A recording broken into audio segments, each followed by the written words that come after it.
Hello and welcome to this week's episode of Fellowship in Essential Oils.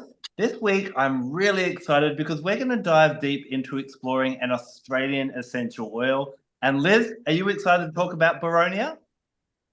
Well, I am now. I wasn't because I didn't do my homework and I know very little about this oil. So I was thinking, well, how can I Skype this? Oh, I know. I'll get Deby Atterby to come and talk about it because she knows so much more than I do. So, yes, I am excited now because we are joined by the Queen of Australian Essential Oils. Deby, you there? Hello, hello. Well, thank you for inviting me, the both of you. And Adam, do you know enough about this oil or not? I have it. I've been diffusing it and I've been wearing it all day. I know a little bit more probably about the emotional, and I will get excited about some of the spiritual aspect, but it's not one that I use much physically. So we may lean heavily into you today because I haven't done too much homework either. We're a bit flat. Well, I think a lot of my homework came, excuse me while I pop in here and just do what I do.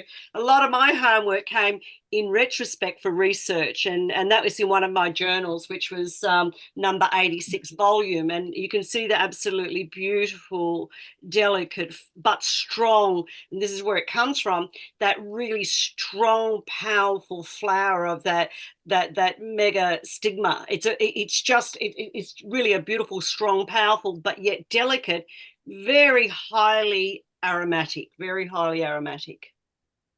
Now, the I'm glad flower you is. showed.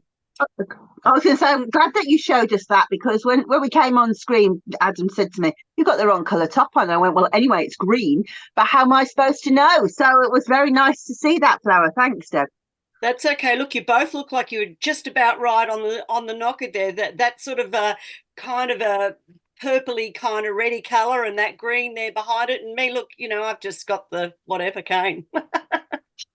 And one thing that's really interesting about the flowers of this plant, where we get the essential oil from, is the flowers are almost like this brown color, and sometimes it's referred to as brown Boronia, isn't it? Yeah, it is. And actually, Adam, the reason that it is also noted at that is because it goes through, especially because it's such a high essential oil used in the perfumery industry. Once it goes from the concrete to the solvent extraction, it is actually really quite brown in its color. And I actually thought I'd show you that. I thought that would be really, really interesting for you guys as well. I don't know how good this will be, but this is our Tasmanian extract of the Boronia, where a lot of them today are used with a 3% in the jojoba. So a lot of people don't really get that body and soul. Very, very expensive as well, by the way. I think in US dollars, they look at around about maybe $7,000 per kilo. Wow. Mm. Yeah. Has been used in the food industry as well. So got some lovely things to share with you about the food industry and Boronia too. So by all means, ask questions, and if I can answer them, I will totally answer them for you. Yeah. Well, it's a lovely smelling oil. I will wear it by itself, and as you said, it's used in the perfume industry. It's beautiful in a diffuser. But from a physical standpoint, whereabouts would you use Boronia in your practice? Well, I have used it extensively for people with a lot of anxiety and depression. I really do work with that. But one thing topically on that dermal level, not necessarily the inhalation level, I actually work very much in that area of re-strengthening the tissue, the tissue of the skin. So if somebody has had, say, a burn on the skin, then the actual the certain chemistry behind it, which is the B ions or the beta ions, they actually help with that kind of anti-aging effect as well. So it really helps to work with the hydrolonic acids that are within the cell. And so if we make up a good serum, then we are going to get some fabulous dermal absorption, which then will interact with that fibroblast. So that actually helps to restore the skin. So it is actually a beautiful thing that is used within cosmetic products as well today. So yeah, I work with that and make my own serums. So you could use it for both for the beauty aspect, but also for repairing any skin issues as well. Correct. That's right. You can. And I have used it on burn victims. So I have had girls who may have been burnt through hot waters or whatever, and they've come in and yeah, we've worked with that. But they also like to use it in the beauty industry with the pigmentation or the UVE damage through pigmentation through sun excess, especially here in Australia, especially here in Queensland, of course, because we've got that higher rate of skin damage through that. Mm. You mentioned a little bit about the chemistry before. Is the chemistry quite unique compared to, we see in lots of essential oils a bit of a repeat of things like linalool and alpha-pinene and so on. What about in Boronia? Yeah, Boronia is very unique in its own self because it's one of those essential oils that actually has got that beta ions as well as, and that comes from the ketone. It also has a little bit of the alpha, but we also see menthol cinnamon, which is a cinnamon type base behind it. All of these things work as anti-inflammatories, and they also work really good as that antioxidant agents. Now, the only thing I know that's really high as well in that is something like your camellia or your camellia oil, your sinensis, that tea, the tea, that actual seed oil also holds that beta ions as well. So that's where I work when I'm looking to produce a particular product, say like a serum. I may go back into that area and use those oils together as well as those fatty acids with it to help because of that beta ion. Yeah. That's really important, and as well as the alpha one as well, the alpha ion. So really, if we look at all the essential oils that are available as an essential oil, it's kind of really quite unique, and there aren't really substitutes for it. Would that be right? Yeah, well, not necessarily substitutes because it is unique on its own. That doesn't come in essential oils very often. You don't see these type of ions in an essential oil, so it's very unique in its own.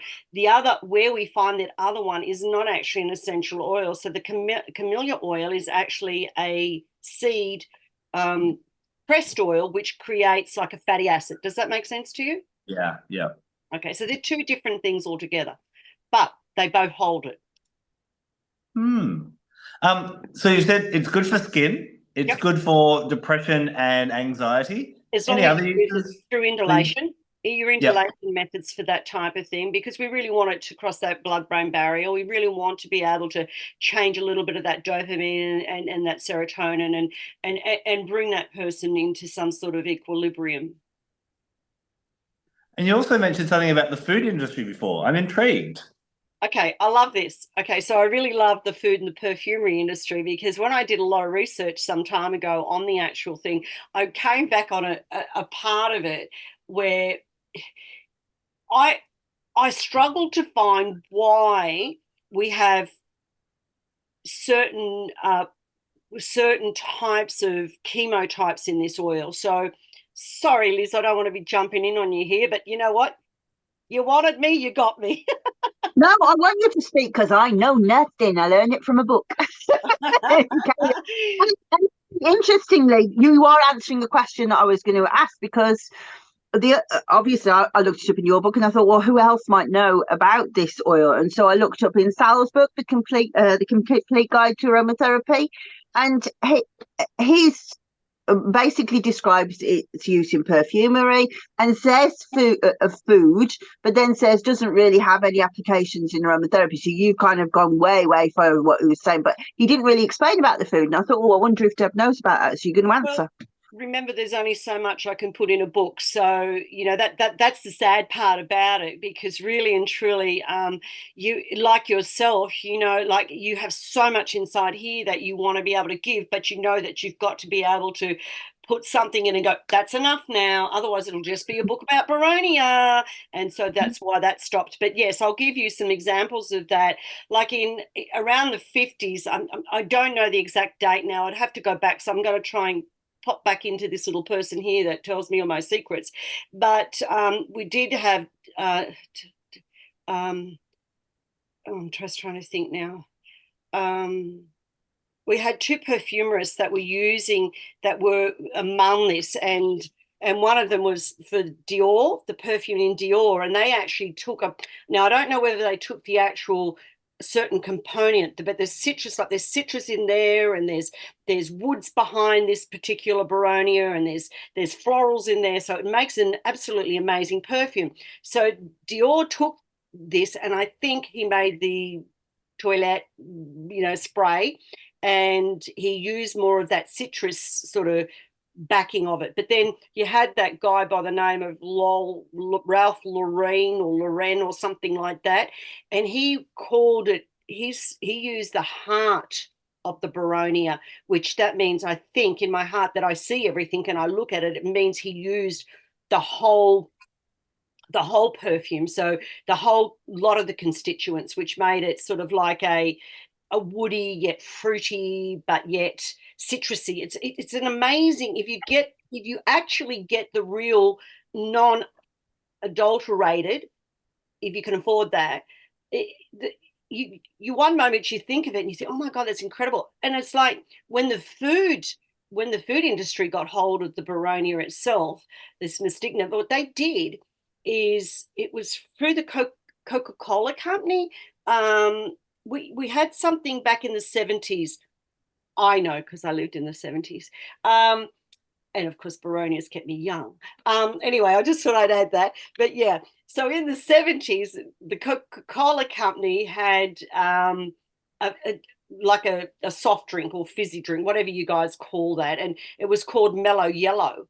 And what they did is they took a part of the components, the citrus component, out of the Boronia, and they put it in the drink to give it more of a tarty taste. It was amazing. I look, like that's all the things I love. I love all of that stuff. I mean, yes, I love my clinical side of it, but sometimes it's really cool when you find all of that sort of information that, a lot of people don't really know about. Yeah.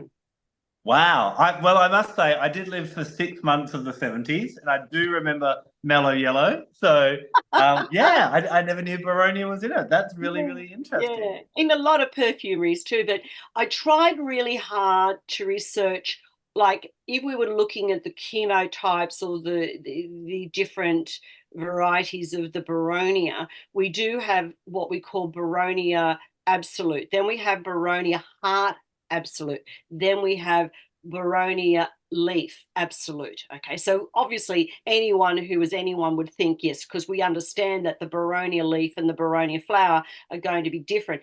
But being the person I am, it bugged the living daylights out of me, and I wanted to know, well, how do we get this heart stuff? Why is one a Boronia Absolute and the other one's a Boronia Heart Absolute?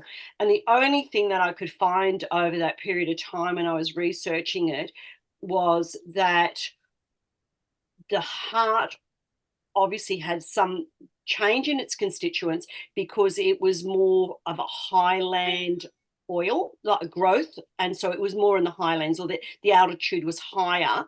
And it used to be originated for the Western Australia, because that's where it basically came from, right? It originated in WA, where you've got probably most of the most wonderful plants over there. I can tell you that, Adam, you really do. Compared to most parts of Australia, you've got most of all those really beautiful essential oil plants. But then Tasmania took it on, and Tasmania have been growing the Boronia, and obviously there will be slight changes within those chemical constituents. And look, and I'm not sort of putting up or boasting or whatever, but in my book, or if people would subscribe to the journal, I try to keep it so Aussie like, but there's a lot of that information as well where it goes into showing you the difference in the chemical structures. You were saying that when you were researching for your book and for the journal and so on about Boronia, you did a bit of research. Has there been a lot of research on this essential oil, or do you think there's still a lot of potential that's yet to be discovered? I think there has been a lot of research because it's something that is in the food industry. And so, it's allowed to be used correctly if you were trained properly for this situation. Because of that, there is a lot more information that has been gathered. I think it's only that it's the different varieties or where they're being grown. Maybe there needs to be more information shown about the change in the chemistry, because, you know, like a lot of people, you know, they're very much like, oh, I've got a lemon oil. Well, you know what? That doesn't cut it, you know. In my way, where, like, for instance, you know, when I teach something, I teach about the composite way of learning about an essential oil and how you actually work with all these different chemos and varieties, and, you know, where they grow. I mean, that's what I do in class. That's the sort of thing that I love to teach as well. So yeah, you know, Boronia's got a lot to be said for, but it's also not a lot of people work intensely in clinical practice like I do and really give it its best shot and say, well, I'm looking at that, you know, better ions in there, or I'm looking at the methyl cinnamate or whatever it might be that I'm looking at, and why am I using that oil? So I suppose I take a bit more risks on Australian oils because I work so hard in my clinic that I want to make sure that I'm gathering the right information for that. Mm. Yeah. One of the conversations that Liz and I have several weeks is, you know, we've talked now. I think we're up to, you know, nearly about 60 episodes. So we've explored 60 different essential oils, and there are some oils that we believe everyone should have in their home and use on a regular basis for different things like that. There are other ones that are a little bit rarer, maybe they're a bit hard to source and so on, that we're like, these are special occasion oils. And we've talked about things like Palo Santo or spikenard, but that's not something you splash around. Where would you put Boronia? Do you think that every household, especially in Australia, needs to have some Boronia just in case? Or do you think it's more of a special occasion one? I think this is certainly a specialty oil. I really do think it's a specialty oil. I think that if you get really good, you know, if you get really high quality practitioners in the industry for aromatherapy, I think it's very important for them to have that in their dispensary. I think that's really important because we are then able to generate the right formulation for the person who has the issue. I think that for the average Joe Blow, I think if you could afford it, will enjoy it. But if you can't afford it, it's not the end of the world. But it is brilliant. It is a brilliant oil. And I mean, I'm very blessed to be able to have these oils, but there again, I do work with them regularly. So I don't know, does that help a little bit? It does, definitely. Liz, is there anything you wanted to ask in particular? Oh, just I thought I'd pick up actually what she was saying, and again, not from my wisdom at all. So when she was talking about the perfumes, actually, Salvatore Battaglia did classify the perfumes. So you explained the compositions really well, Deb. So he was talking about how they use it as a fougere. So like, so you get the woody and the foresty kind of aspect to the perfume, and also the Chypre, which is obviously the Dior way. So much more exotic, more oriental, heavy, eveningy. So I think that kind of gives a bit of a help, really, an avenue into what it smells like. Because of course I haven't smelt it, I haven't got it. You know my feelings about oils that I won't use too often. I try to really, I've been an oils junkie for a very long time, and I'm really trying to deal with my relationship with waste, and I do think that would be wasted, so I won't go down that route until I need it. And actually, from what Deb said, I can't see an area where I would use it, where I would need it, and I haven't got another oil that would do the same job. So probably Boronia won't get into my collection, and so that's quite interesting. Did you sound horrified then, Deb? No, not at all. Because, you know, for me, I totally understand that. Look, you know, I suppose because I'm still very busy, not as busy as I used to be. I have cut back a lot, but, you know, I still am constantly working in my clinical practice. And because I have specialized in, you know, Australian essential oils for so long, it's really important for me to make sure I have it so I can use it, so I can talk about it. Because, you know, at the end of the day, I mean, I'd be a hypocrite, if I didn't do it. No, I agree, and I agree entirely with your point that, like, I'm back on like again. I hate it when I say it, but aromatherapists in Australia should definitely have it. I think that it should be there. But in terms of me in England, where I have no cultural reference with that essential oil, I have other oils that I know can do the job. In terms of the carbon footprint, in terms of it's very expensive. Correct. Yeah. And leave it for the practitioner, because it is an oil that is very much something that can be used. And you see, this is what I'm always saying, like, we can all talk about different areas, and yes, we can talk about the perfume, or you can talk about, but a lot of things when it comes to Australian oils, a lot of people don't really use them clinically the way I do. Or I don't know how to explain it. So I have to make sure that that is something that I've got on board. And I look at it, and I look at how I've got to look after it as well. And I'm really particular about my essential oils, and I know exactly where I'm going to store which one and where I'm going to put it. And remember, I think about that quite clearly, because where Adam and I live is a hell of a long way from each other, and my climate is totally and utterly different to his climate. And so I've got to be really aware of what I'm doing when I have my Australian essential oils. Very much so. Yeah. But we've talked in the past about that there could be relevance or a need for aromatherapists and personal essential oil users to look at what is native to their region first, before just going for the typical ones, because of connecting with those energies as well. Absolutely. I totally agree with you, Adam. And I think that this is what people need to be looking at. I think I may have said this to you once before, back in the 70s when I trained as a herbalist, and, I've continued to do upgrading in my herbal medicine, and I work with it very clearly. But I always remember the teacher said, here laid somebody I can't remember his name now, who has the plant that grows all over his grave that could have saved his life. And I went, oh, geez, I should think about that.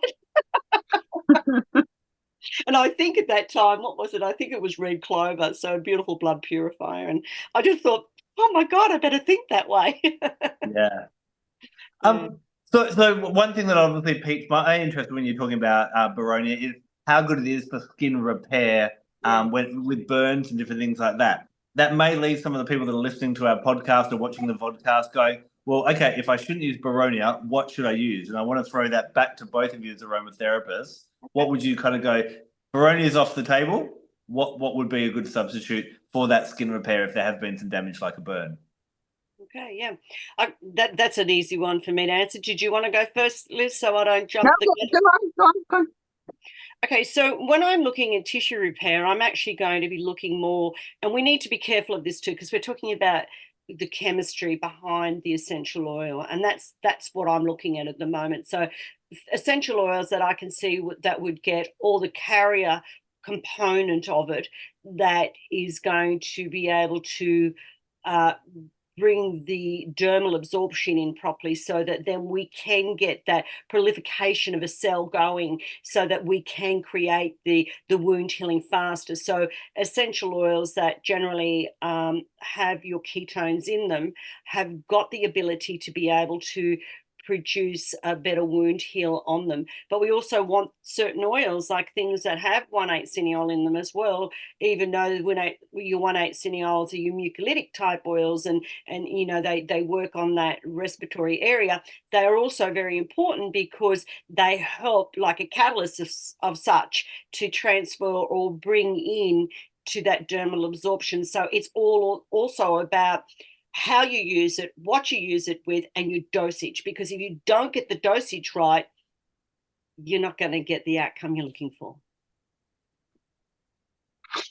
Yeah, so for me, I would come at it a different point of view. And I agree, I should say I agree completely with what Deb says, but just in terms of, I think there's a lot of beginners who might be terrified by thinking, well, I can't make those kind of assumptions because I don't understand the chemistry and I don't know how to come at it from the point of view of the chemistry. Well, so to reassure you that I never come at it from the point of view of chemistry, I know the chemicals, and that would be stage 2 in my head. But for me, for burns, helichrysum, Deb talked earlier about different chemotypes growing in different areas. perhaps the most specific example of that would be helichrysum, because it changes not just. I remember laughing when I was writing the book, really, about this idea of these drugs companies sending their ethnobotanists across to different places and asking the medicine men, well, what plant? And with helichrysum, not only does it grow differently from country to country, but village to village and field to field. I can imagine the poor guy who went for helichrysum going, I don't think I can go home. I don't think I can. He probably feels like, God, how many more eucalyptus trees do we have in Australia to look at? Right. So, and even with helichrysum, there was this idea of it grows differently in the shade and in the sunshine. So, but I would always go helichrysum, and if I could get it, I would go one that comes from sort of Corsica, Sardinia, because they have higher levels of nerol acetate. So there I got into my chemistry. The nerol acetate is the one that is so good for cellular regeneration. And the other essential oil which I would use is rose, because we know that it absorbs down into the keratinocytes on the which are the new skin cells, making them plumper and stronger, and they come up faster. All that phenylmethyl alcohol is absolutely beautiful, that they're able to extract that when they've done their double extractions on it. So rose is always high on that's why it's always used in women's cosmetics. Of course, it's brilliant. Yeah, and so I would probably mix the helichrysum and rose into a rose hip carrier oil. I'm always very careful with using carriers on burns, because I get this idea of it frying on the heat of the skin. Absolutely. So leave it a couple of days. But and actually, that's what I've been using on Daryl's face when he's had his radiotherapy, particularly here on his lymph glands, because they were really like sunburnt. It wasn't sunburnt because it was radiotherapy, but the heat with a bit of spearmint to get the heat down. And it really. I think it better make you something up with all Aussie oils in it, hey? Well, I think you might need to make me a Boronia oil one by the sound of things. Absolutely. I think we better pop something together for you, and I'll show you. We'll make up a serum. It's, even though it may have the fatty acid behind it, it's a very light thing where you don't actually have that. And you are right. You are so right, Liz. Like, people don't understand it when they put a fatty acid on, like a carrier oil, say on a burn, because the heat is still within the burn, and the person can burn for months after burning. It can stay there. And so what you're doing is you're encapsulating that heat, and so the heat just burns up higher. So I never use a straight carrier oil. I don't care what they say. I would never use it. So I make up a really gentle, soft serum which goes over there. So it's got the fatty acid in behind it, but it's cooling. It breathes. It allows it to absorb. But I'll make you one of those. That's what I'm going to do. Got it. So just to let you know, actually, you and I were talking about peppermint gum to bring the heat down. That really helped a lot as well. Good. Excellent. Really, really, really good. Well, there's all those different things. And look, what's good for one sometimes cannot be as good for the next person. And I really do think that is a lot to do with it. But I have to say that Boronia, I have used on radiation burns for people that have gone in and had that treatment. And yes, it has worked wonderfully. But of course, it's not just the only thing I use. Remember that. Yeah, and that's the thing, isn't it? Yeah, I mean, I found that the violet leaf absolute beautiful was so gentle, because it was on fire. It really was on fire. And that really brought the tenderness down fast. So you can look in a textbook and say burns. There's so many different aspects to those burns, and so many different brands to think about. Yeah. Absolutely. And so many different types of burns. And radiation burn is something that is very persistent. It's one of those things that is burning and burning and burning. And it's really quite aggressive in its own right, because it's meant to be. Oh, it's hideously aggressive, but let's not get into that. But yes, it is. Yeah. Deb, I wanted to ask you, in your book, which we'll shamelessly promote and give people links at the end of this episode, you do make some references in different oils about how the Indigenous people of Australia use that plant or that, or Yeah. or extracts of that plant throughout history. Boronia, is there much historical wisdom on how that plant's been used? No, usually the things that what I had come across when I had done some work with it, I know this is terrible to say this, but as one would say, many of our First Nations peoples really are only just today starting to learn more about their culture and their history because so much was lost through the white men settling in Australia. Fair enough. Mm. But the things that I was always told with high scented plants that they worked with, it would be more in the areas of perfumery. And yes, they did work. When I say perfumery, they didn't know how to make perfume, but they would use it and crush those plants. I can't give you 100% what they do because what they speak mainly about when they talk about their bush medicine and their bush tuckers and things like that, a lot of that amazing stuff was truly lost. And you know what? They probably might not have even really had anything much to do with it because what comes over here in my area was from the Bundjalung people are so different to what you would have over in Western Australia. And you know yourself, they're nomads. They go on walkabout. So they might take a little bit of it. It's just very it's very difficult in Australia to give one solid part of history. Like you can go to England and you get that history and you've got the history and you've got the information because they knew how to document. But First Nation people didn't really do that as well. You can Yeah. find I it think on a lot also, of walls, cave walls. You can find it a lot of. Sorry, I didn't mean to bump in there on you, but if you have a look, if you go into many different areas which are more arid in Australia and you find your way through different tunnels and things like that, and there is paintings on the wall to show you sometimes different plants as well, which they would have used. And in my composite book that's coming out, I'm hoping for Aromatica 2026. I'm putting it together now, and that book particularly may not be dynamic with all of what's in there, but there will be oils in there and there'll be lots of different pictures of things that we've found.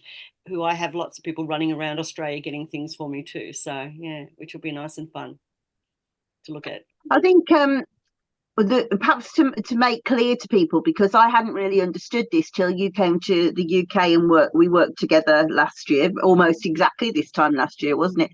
Was How many to like when we talk about Western, like Australian usage, and just the way you were saying, like the usage would be different in Western Australia to the Bundjalung people, where you are. If I remember rightly, there's something like 900 different sets of languages. Is that right? Did I remember that right? something like that. Yeah, Liz, it's an amazing amount of language. A huge number of tribal peoples as well, and that they don't actually see themselves as Australians, do they? So each one of them is almost like a different country and a different Correct. culture in its own right, isn't it? Correct. Yeah. And most of that comes with borderlining or regions, or it's all about water pathways and the way that the water breaks different parts of the land and how they can take their territory by that sort of dynamic. So they would speak a little bit different over there, but yet some of that would integrate to the next one. But a lot of them did pass over different types of territories and take their information to the next. So they did share it, but in a different way. It's very hard to say because when we really look at plants and things like that, and we talk about how just the Boronia, we talked about that heart Boronia is at the high altitude. Well, look at Australia. I mean, as I said, what's over in WA is just so totally different to what we have, say, within our lands here on that part of our regions where we're looking at the sea. We're right on that sea area. I mean, I know you've got that too, but over in WA, but it's totally different weather. It's totally different everything. So they must have had different plants, and this is what's been always documented through many things. Even Ian Southwell, and I've read a lot of his documentations, and he's an extremely intelligent man. I'm involved with the First Nation peoples with the Indigenous foods, and I work with that as well along in my area. And yeah, I find so much that says one thing and the other says the other, and you got to kind of go, okay, you've got to make some draw lines. And then when it's as easy as this, I can travel up to Townsville, for instance, and yet go down to Byron Bay, and that Bundjalung people in those areas are totally different again, and yet they're in the same state. So, because the state's so big. If anyone's Yeah, so interested, I was going to ask that question. Sorry, just so that it doesn't go, don't go way off tangent. So, for people like me who have never been to Australia, how long would it take for you two to visit each other to get a perspective of how big the distances we're talking? if we were to fly in an aeroplane, about 5 hours would be the flight. If we were to drive, you'd be looking at least 7 days driving for 8 to 10 hours a day. That's phenomenal, isn't it? The country is so vast. Yeah. We're about as big as America, but just because we're not as populous as America, people don't actually realize just how big Australia is. And that we do. Yeah. We have everything from snow-capped mountains, you can go skiing, through to, dry deserts, through to rainforests, tropical. We pretty much have everything, don't we, Deb? Yeah, beautiful. And this is the thing, this is the glory of Australia. I mean, we can go. We actually could have been an extremely self-sufficient country all on our own, way down here in Australia, if it had happened the right way. We could have been very, very independent and very self-sufficient because we've got it all. Now, Deb, on our podcast, we like to kind of look a little bit about the essential oil, not just from the physical benefits and that emotional, but we like to go quite holistic and even spiritual. If you were to personify Boronia, the flower, and the oils that it gifts us, how would you personify this oil? That's a very interesting question. Well, how would I look at that truly? It's very difficult for me to sort of sometimes step outside that realm because I know that it's so good for so many other things. So for me, I have to be really honest with you. Do I take the doctrine of signature of that oil and I look at it, and maybe I can come into thinking that when you actually look at the plant itself, it's a very, as I said when we first began, its petals are so very, very strong and solid because they are, and yet its aroma is so powerful as well, that to me, I see on a more spiritual level that this is a very all open plant that can deal with so many hard areas that it needs to pass through, and that's maybe why it can go down into that dermal absorption for the change within the fibroblast, because it has got the power, and in the brain it can actually help with those things like the serotonin, the dopamine, because the scent is so that the molecular structure is so powerful, and it's, to me, that's how I see it. I know that helped. That was a mosquito, by the way. No, I think that's beautiful, and I think what I love about Boronia and my work with it is that it is, it both has a strength to it and a power to it, but a gentleness to it. Yeah. And often we think of being gentle or even feminine or yin, that's almost being soft or I guess weak. And I guess what Boronia kind of teaches us is that there's a real power in gentleness, quietness, solitude, and those types of things, which you will notice, although it grows more in the southwest, which is more of a kind of a forest area, not so much a desert type of area, there is that real strength, but peace in that region as well, isn't there? Oh, absolutely. And that forest is, well, that bush, I mean, that smell of the bush, I mean, that has got in itself a real grounding and heartfelt thing, hasn't it? I mean, it makes you feel very, I mean, I don't know what your bush smells like. Here we go, Liz. You see, we're so far away, but I know that when I smell the bush, when I go on my trekking and things like that, I go, oh my God, I love this. I love the smell of our bush. And I'm sure, Liz, you have the same in your country where you go through your beautiful areas and things. So I think I don't know. I think that it has the grounding. It has the grounding, but it has the lifting. It has the power. Yet you're right. It has that gentleness and that softness, which has its femininity, but it has its also masculinity. So that's why it makes such a beautiful perfume, because it's bringing every single thing in. So it's kind of like, it could be like a baby powder. When you look at the flower, it's kind of really like it's like a powdery sort of look about it. So it could have that baby strength behind it, but then it also, I don't know, that's how I look at it. And it's this little cup. It's like, being a person who does tarot cards, it's like the cup of wealth. It's like the cup full of, and it's got gold in the middle of it, and it's gold in the God, I wished I could show you the picture. But inside the cups, it's like, even though it's got its full, I'm talking on a spiritual level here, not even on a botanical level here, but you can see like the cups all yellow inside. So it's full of gold. It's full of everything, and it's still got the strength holding every single one of those petals together. It's holding it with this sort of a beautiful cross, black cross. It's just, it's amazing little plant. I think that's absolutely, you personified it beautifully. Yeah. And I think it does have that real, that dichotomy of the gentleness and the strength. And when we allow that, when we allow ourselves, the action of a flower is to open.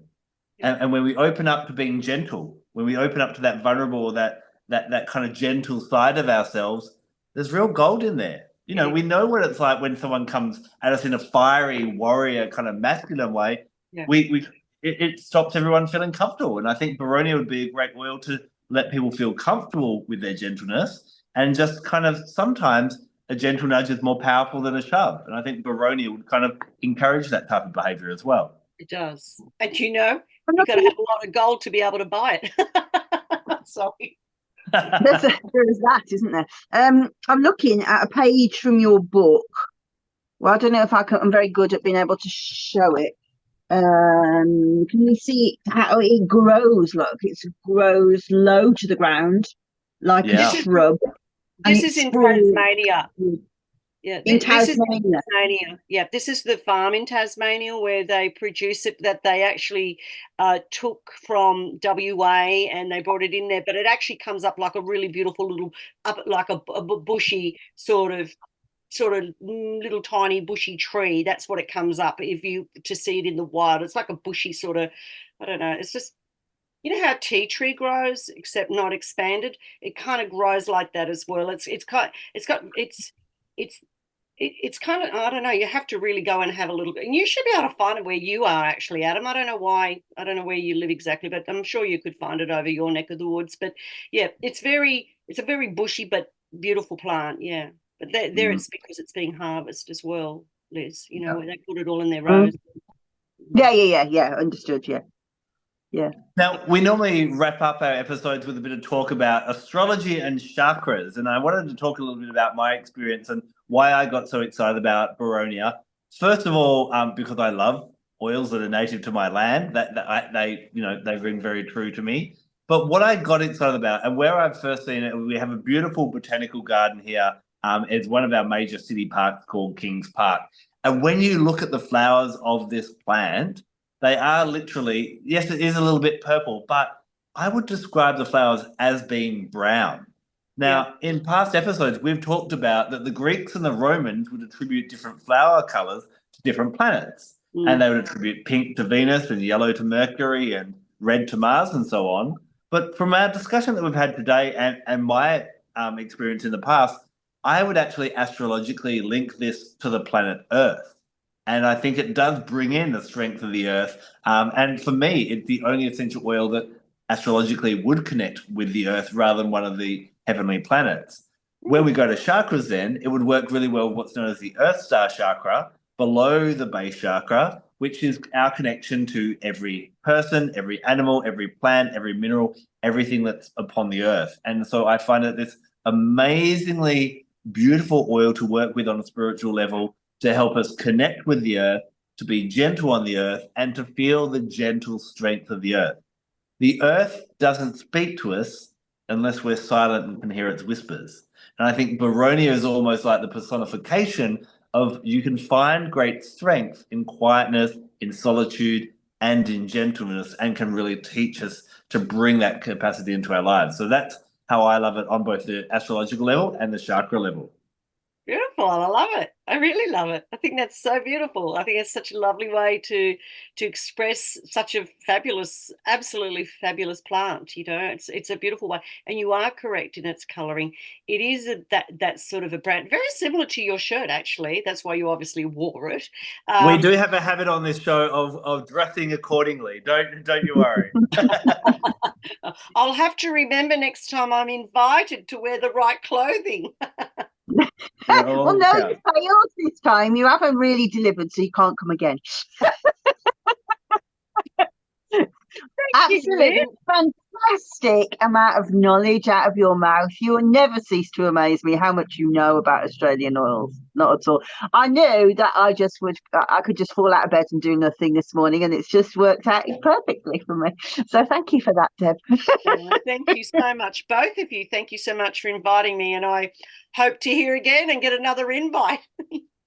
We'll let you know, and we'll let you know what colour you need to wear. If you'd like to find out more about Deby and her work, her amazing book, all the links will be below in whether you're watching the vodcast or the podcast. Liz is holding up the book.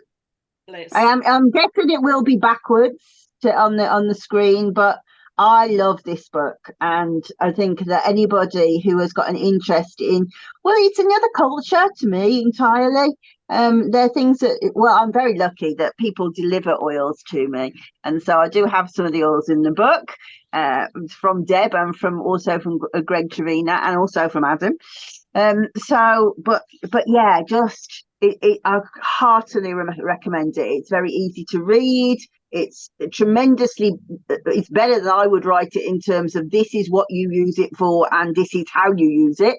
So that's lovely for people. I heartily recommend this book. Thank you, Liz. That's very kind of you. Very kind. Thank you.